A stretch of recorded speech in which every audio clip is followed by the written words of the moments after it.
6 enfants de la patrie, avait le peuple. Voici une longue série qui débute, concernant un dossier très chargé. L'affaire Tariq Ramadan, l'islamologue incarcéré par détention provisoire, sans aucune présomption d'innocence, suite à plusieurs plaintes pour viol, provenant de témoignages de femmes extrêmement douteuses. Tariq Ramadan, le serpent égyptien et bête noire des pseudo-intellectuels du haut gratin francophone, et de certaines institutions politiques mafieuses, bref, tout un groupe qui veut le voir sauter une bonne fois pour toutes. Repassons-nous un florilège de ses interventions passées.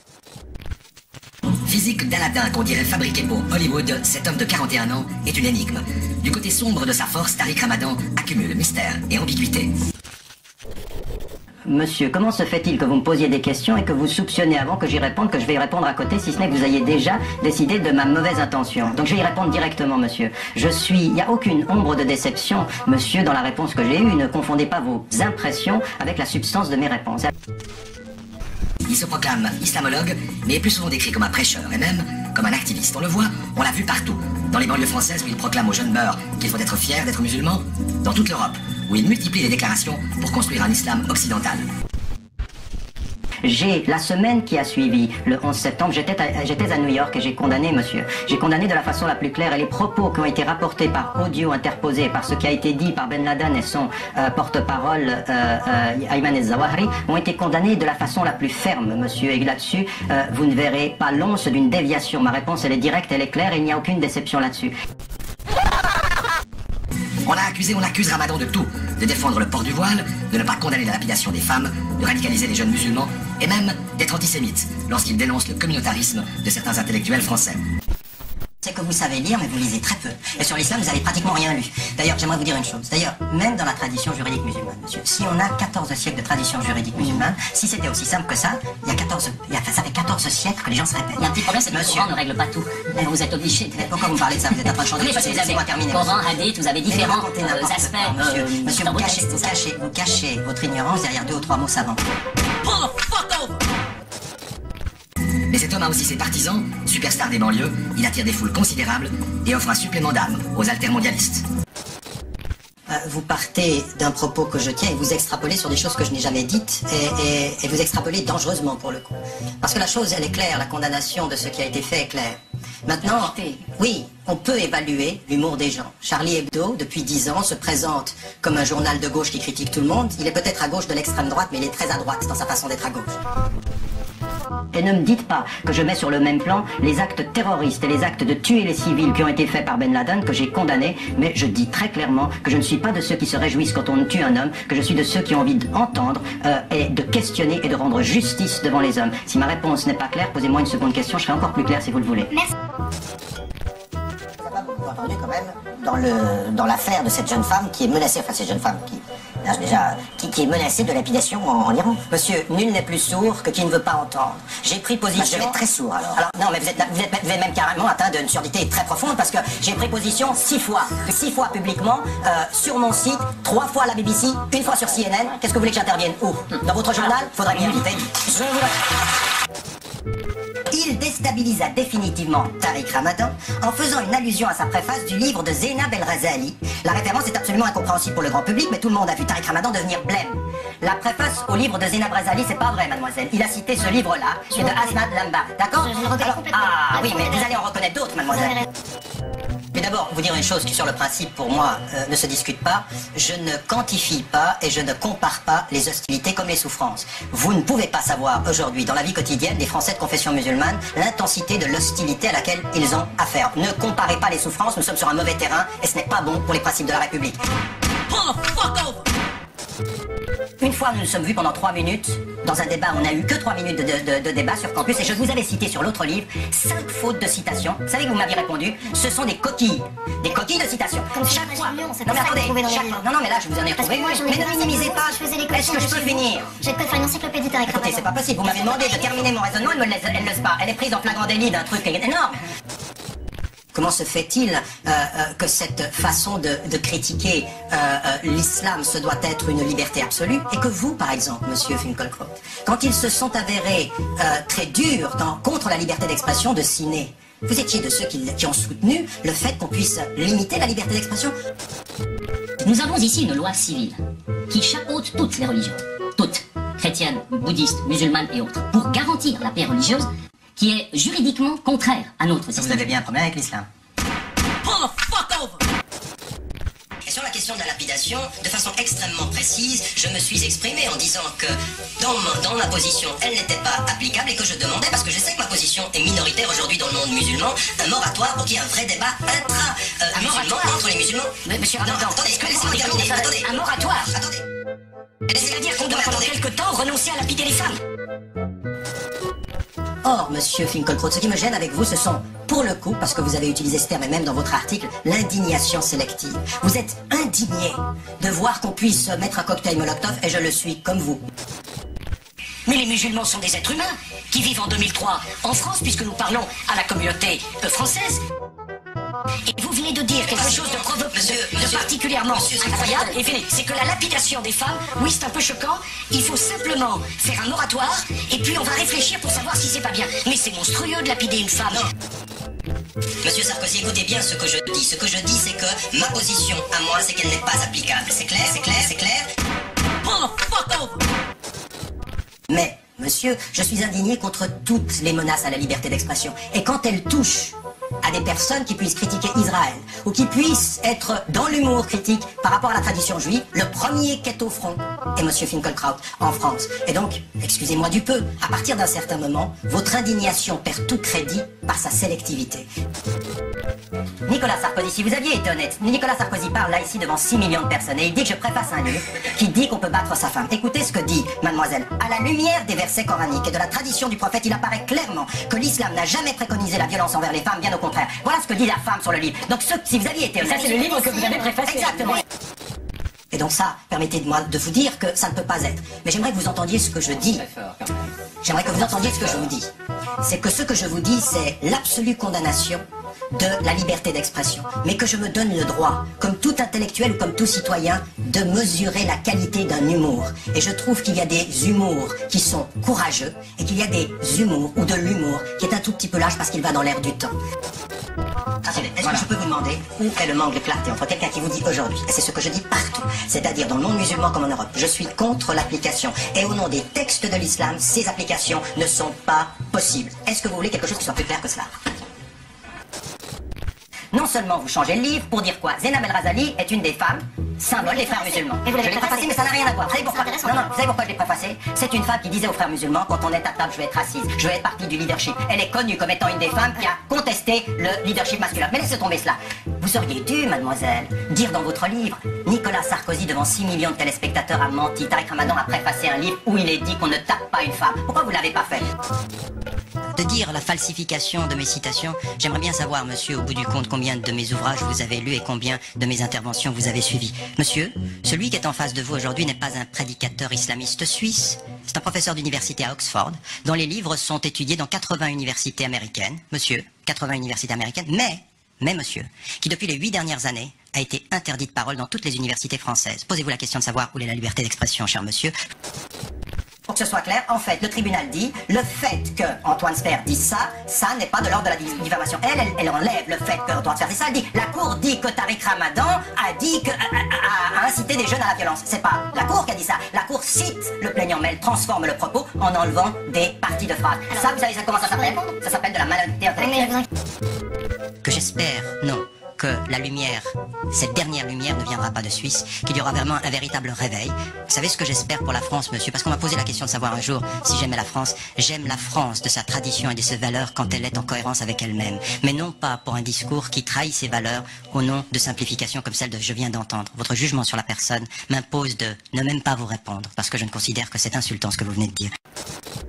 Profitant de la campagne pour balancer tous les ports, depuis l'affaire Weinstein, il s'agit là d'une affaire extrêmement douteuse qui consiste d'abord à diviser pour mieux régner. D'un côté, le clan islamophobe et pro-israélien, paradoxalement assisté de certains musulmans antisionistes qui, revanchards et haineux, jubilent depuis l'incarcération de Ramadan. Et de l'autre, les zélateurs de Ramadan qui récoltent des fonds pour leurs prisonniers politiques et dont certains aspirent secrètement à reprendre sa place de leader charismatique des musulmans de France. Et dans cette affaire, serions-nous dans le côté remake du film Blanche, Sauce Harissa, dans les mémoires de toutes les bourgeoises des médias, qui vont faire semblant de s'offusquer, et qui vont exploiter le filon, peu importe. Aujourd'hui, nous allons nous pencher sur l'introduction de cette grosse affaire. Et cette introduction en question, c'est l'incroyable de poids de mesure au niveau du traitement de faveur. Certes, comparaison n'est pas raison, mais si on observe bien la situation, c'est édifiant. Voilà un homme accusé de viol,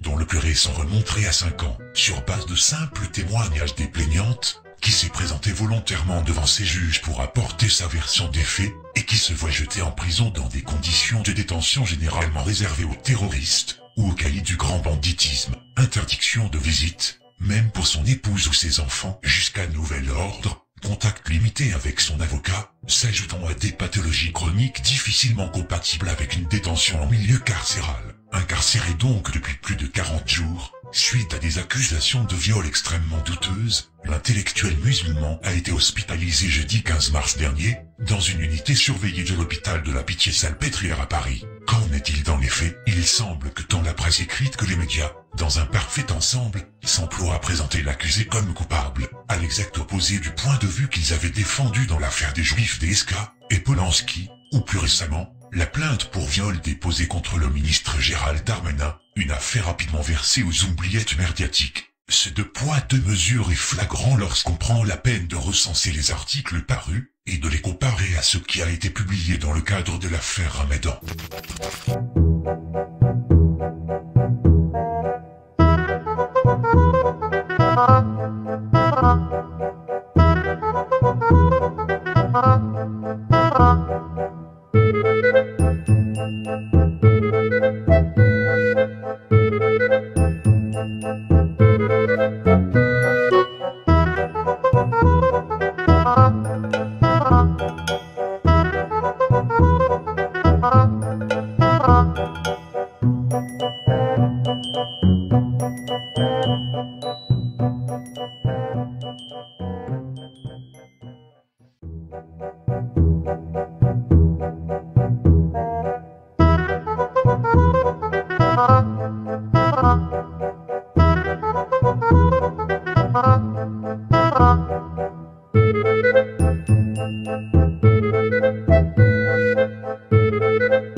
Comme vous avez pu le constater, l'accent est presque systématiquement mis sur l'évocation de détails sordides, se basant sur les témoignages des plaignantes, quand ce n'est pas pour poser là, l'air de rien, un soutien qui s'effrite, ou une défense qu'on n'entend plus, ou bien, le trouble du monde associatif et religieux musulman face à l'affaire Tariq Ramadan, visant à instiller l'idée que la cause est indéfendable, parce que c'est Tariq Ramadan, et il est forcément coupable. C'est clair? Qu'il soit supposé être un sacré baiser, c'est une chose, mais en faisant totalement l'impasse sur ce qui constitue pourtant le fondement de l'affaire, est-ce que Ramadan avait entretenu des relations sexuelles avec ses femmes, et en pareil cas, étaient-ce des relations mutuellement consenties? La bonne blague qui consiste à dire qu'on n'entend plus la défense, quand celle-ci est embastillée au secret d'une part, et que de l'autre, on ouvre un boulevard médiatique aux plaignantes, pour venir y déverser un tas de fumier par brouette entière. Bref, le procédé légèrement abject comme on pourrait dire. Toutes les fois où la présomption d'innocence de l'intéressé était mentionnée dans des articles de la presse dominante, nulle surprise de n'en trouver aucun, sur base des termes tels que Ramadan, viol et présomption. Au contraire, on trouve quoi? Affaire Tariq Ramadan, nous choisissons d'inverser la charge de la preuve et de croire la parole des femmes.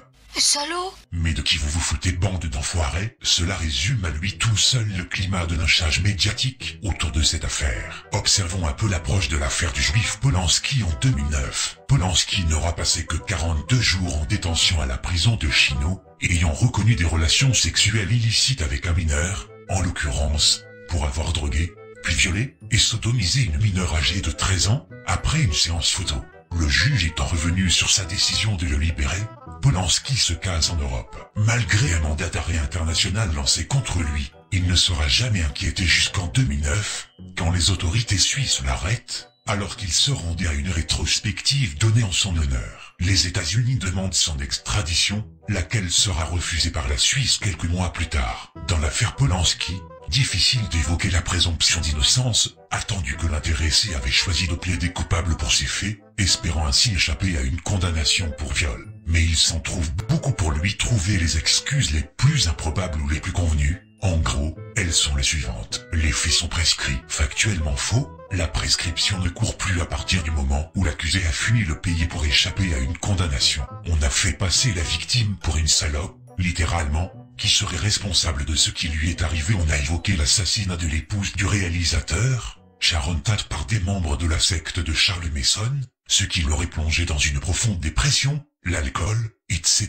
Et enfin, le jackpot. On a même évoqué son enfance difficile, dans le ghetto de Cracovie, ses parents et sa sœur déportés dans les camps, où sa mère mourra. Voici un florilège.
Tout le gratin du showbiz et autres intellectuels ou personnalités qui ont pris la défense de cette fripouille, quand les torchons ne lui offraient pas carrément une tribune, ainsi qu'à son épouse, pour nous dire comment c'est un bon père, et comment c'est un bon époux, comme il est doux, comme il est gentil. On parle pourtant bien d'un délinquant sexuel qui a sodomisé une très jeune fille après l'avoir droguée, d'un pervers sexuel qui, contrairement à Ramadan, plutôt que d'avoir à affronter ses juges, s'est soustrait à la justice de son pays. Mais pour l'affaire du juif DSK, le traitement médiatique reste le même, pour ne pas dire indéfendable. Voici un florilège.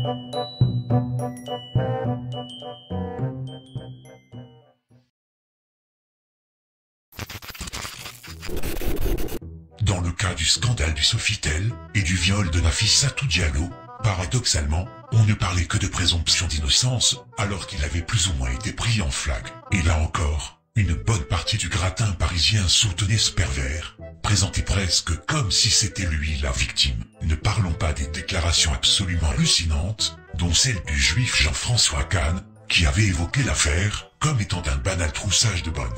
Oh la vache, le fume. Je te le fais pas dire. Et si on veut en rajouter une couche, retapons-nous les avis bien définis de Manu la gifle. Affaire qui a touché le monde du cinéma, qui a touché Hollywood, l'Amérique, ça a créé un mouvement qui, j'espère, ne s'arrêtera pas. La femme de chambre de l'hôtel Sofitel de New York a formellement identifié cette nuit Dominique Strauss-Kahn comme son agresseur. C'est tout de même un élément qu'il faut prendre en compte. C'est elle la victime dans cette histoire. Bien sûr, mais je ne suis ni policier, ni juge américain. Moi, je me fixe des principes, l'amitié, la fraternité, bien évidemment, à l'égard de Dominique Strauss-Kahn. Une femme meurt tous les 3 jours sous les coups de son compagnon ou de son ex-conjoint. Il y a les viols. Évidemment, dans ces moments-là, on pense à lui, Anne, sa femme, ses proches, à sa famille. Vous comprenez ce déferlement de témoignages? Je pense qu'il est utile, Et vous ce déferlement de témoignages, il faut le soutenir. Il faut derrière qu'il y ait des mesures. Que pensez-vous de la plainte déposée par Tristan Bannon contre Dominique Strauss-Kahn pour tentative de viol? Je n'en pense rien parce que je ne connais pas le fond de cette affaire et que je n'ai plus envie de commenter ce torrent de boue. Femmes et hommes, et les hommes aussi, doivent se mobiliser, ne rien laisser passer. Et permettez-moi de le dire, ce torrent de merde qui envahit aujourd'hui les ondes. Je reviens sur la une de Charlie Hebdo, donc qui montre Tariq Ramadan qui est accusé de viol par plusieurs victimes. Il faut défendre une nouvelle fois la liberté de presse, la liberté de caricaturer, la liberté d'expression que vous évoquiez il y a un instant. Vous pensez que la presse parle trop de Dominique Strauss-Kahn? Je pense que la presse devrait s'intéresser davantage, mais ça n'est qu'un avis personnel, aux problèmes des Français. Par ailleurs, moi, c'est une autre affaire. Je dénonce depuis des années la duplicité de Tariq Ramadan. Dominique Strauss-Kahn est un ami que je connais depuis longtemps. Les images de ce matin est d'une cruauté insoutenable. Il aura fallu du temps, finalement, la triste vérité, celle-là, à la justice maintenant de l'établir. Enfin, les faits sont, comme on dit, semblent très concordants. Les accusations dont il fait l'objet, elles sont terribles. Le viol d'une femme. Il s'en défend, il nie, il va se battre, j'en suis convaincu. Que la vérité éclate sur ce soi-disant intellectuel, un dirigeant international de la stature de Dominique Strauss-Kahn, promoteur de la charia, un homme d'État avec son expérience, sa compétence, prédicateur islamique, qui a fait un mal terrible dans notre jeunesse, celui que les Français, majoritairement en tout cas, attendaient pour redresser le pays, pour faire face aux conséquences de la crise économique et financière, avec ses cassettes, ses prêches dans nos mosquées, ses invitations sur tous les plateaux, je le disais tout à l'heure. Cet homme-là est accusé. Cet homme-là, on le voit menotté sortir d'un commissariat américain. Ses amitiés, ses complicités, je pense à Edwy Plenel. Donc, il y a un moment où il faut dire ça suffit. Pauvre type, espèce de con, t'es vraiment rien qu'une merde. Conclusion, le traitement infligé à Tariq Ramadan n'a rien de commun avec celui d'un DSK ou d'un Polanski, alors même que leur dossier était nettement moins défendable. Bien que les fausses accusations de viol sont aussi vieilles que le viol lui-même, ce sera la parole de l'une contre celle de l'autre, voire la parole de plusieurs contre l'accusé. Mais cela restera un témoignage sans autre preuve. Parce que vous l'aurez compris, cette affaire est un double piège, dont l'intéressé ne sortira pas indemne, et même s'il est reconnu innocent des faits dont on l'accuse, il suffira qu'il ait effectivement entretenu des relations sexuelles hors mariage avec ces femmes, pour détruire à tout jamais sa crédibilité en tant que théologien de l'islam. Il pourrait s'enferrer à nier en bloc jusqu'à l'existence de ces relations extra-conjugales, quitte à forger dans l'esprit des magistrats une conviction de culpabilité en raison des contradictions flagrantes qui ne manqueraient pas de surgir. Dans les prochains épisodes, nous passerons factuellement au crible cette affaire bien conçue pour nuire un individu, d'une façon ou d'une autre, et les accointances particulières liées à une mouvance que nous connaissons déjà. Affaire à suivre. D'autres déclarations suivront. À très bientôt.